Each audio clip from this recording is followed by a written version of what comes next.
Quando as mensagens continuaram chegando depois que Jeff não foi visto por dias, ninguém percebeu a primeira contradição. Áudios leves, planos de fim de semana, risos e frases que pareciam normais, até que se descobriu que ele não estava mais lá. E é nesse intervalo entre o som dos "eu te vejo em breve" e o silêncio absoluto que essa história começa a desviar do óbvio. Porque quando uma mensagem não combina com a ausência, é sinal de que algo muito mais fundo estava errado. Jeff Machado não era um nome qualquer. Era ator, trabalhava no meio artístico e tinha conexões no meio da televisão e teatro. Pessoas o descreviam como carismático e amigo de muitos no meio social. Sua presença era constante nas rodas de conversa entre colegas e havia começado a ganhar notoriedade também nas redes sociais por seu jeito acessível. Isso fazia com que seu súbito desaparecimento soasse mais estranhamente ainda. Homens e mulheres assim, ocupados e sociáveis, não somem sem deixar rastros claros. O caso começou a ganhar forma quando ele simplesmente deixou de dar notícias. Primeiro, amigos acharam que fosse apenas uma pausa. Depois, parentes estranharam a falta de contato. Ele não atendeu chamadas, não respondeu mensagens e sua última localização conhecida era vaga. Essa falta de uma linha do tempo confiável foi o primeiro gatilho para as autoridades abrirem uma investigação mais séria, mas foi só o início de uma série de lacunas que começariam a surgir nos próximos dias. Logo no início da investigação, situações contraditórias começaram a aparecer. Amigos próximos disseram que ele tinha planos e compromissos, mas não sabiam dizer se ele estava voltando ou partindo. Algumas pessoas garantiram que o tinham visto, outras negaram categoricamente. E quando as versões começam a divergir desse jeito, a polícia sabe que pode haver manipulação de informações. E isso foi exatamente o que aconteceu. Algo ali estava sendo moldado para parecer normal, e não era. Enquanto a logística da busca avançava, um fato significativo surgiu. A mãe de Jeff começou a estranhar o jeito como as mensagens estavam escritas. Não era apenas o conteúdo, era o tom, as pausas, a forma como ele respondia a perguntas que ele normalmente jamais ignoraria. E mães sempre percebem essas nuances que os outros não notam. Esse foi o primeiro sinal de que talvez as mensagens não tivessem sido escritas por ele, ou elas tinham sido adulteradas em algum momento. Mais adiante, você vai compreender por que essa inconsistência textual foi crucial para desmontar a narrativa inicial.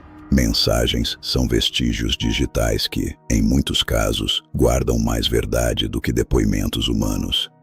Há algo perturbador nisso, fingir que a pessoa ainda está presente.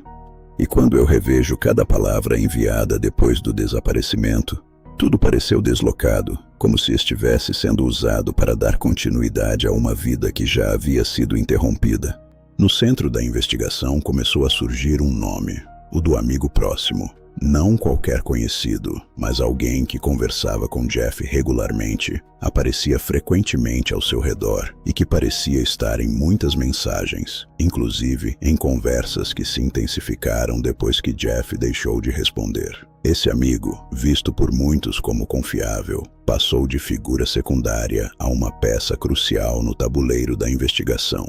E é ali que a versão oficial e a versão dos fatos começam a se distanciar. Dias se transformaram em semanas, e nada de Jeff.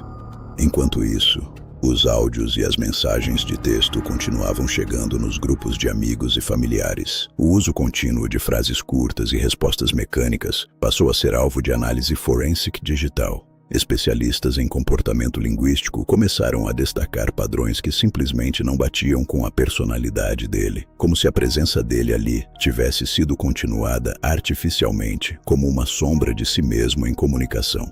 Quando a polícia finalmente encontrou o corpo de Jeff, a investigação deixou de ser um caso de desaparecimento para se tornar um homicídio. O corpo estava enterrado em local isolado, coberto de terra e cuidadosamente ocultado. Isso exigiu esforço, planejamento e execução deliberada, não algo impulsivo.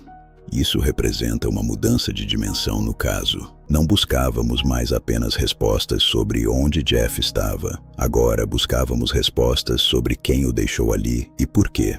A reconstrução da cena exigiu equipe especializada, perfuração do solo, coleta de provas físicas e análise de cada elemento ao redor.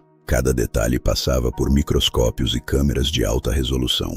Ao contrário do que muitos imaginavam, isso não foi um encontro isolado entre vítimas e assassino. Foi uma operação logística. E essa complexidade inicial começou a sugerir que o verdadeiro motim não estava no quando Jeff desapareceu, mas no como a situação chegou ao ponto de não deixar vestígios claros. Movimentações financeiras mostram que Jeff estava bem financeiramente nos meses anteriores ao desaparecimento, sem sinais de dívida extrema ou risco profissional imediato.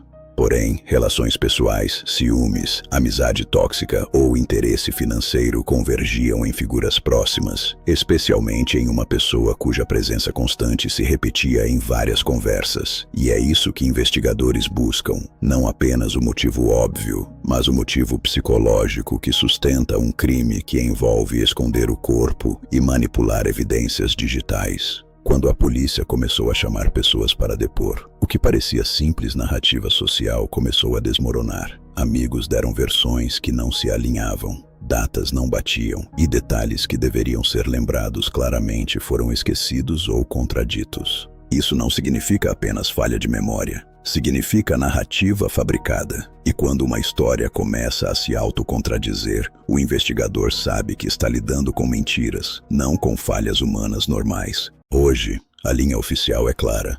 Houve homicídio. Mas deixa eu te perguntar uma coisa. Quando foi que tudo realmente começou?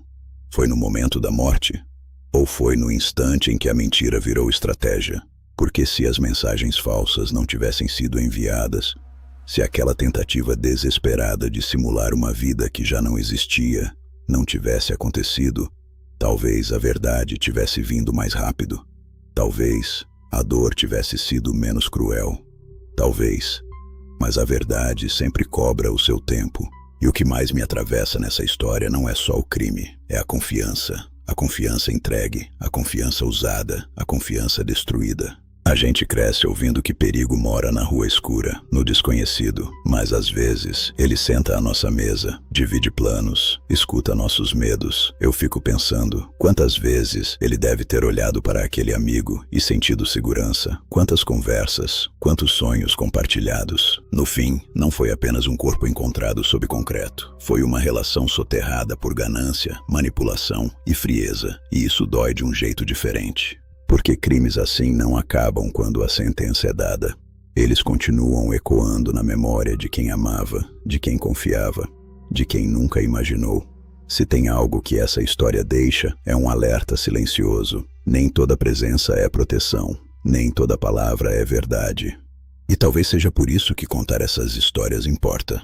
Não por sensacionalismo, mas para lembrar que por trás de cada manchete existe uma vida real. Escolhas reais e consequências irreversíveis. Se essa história te fez pensar, se em algum momento você sentiu aquele incômodo no peito que eu também senti enquanto estudava cada detalhe, então ela cumpriu o papel dela. Aqui, a gente não só relembra casos, a gente tenta entender onde tudo quebrou. E enquanto existirem histórias que ainda precisam ser encaradas de frente, nós vamos continuar trazendo elas à luz.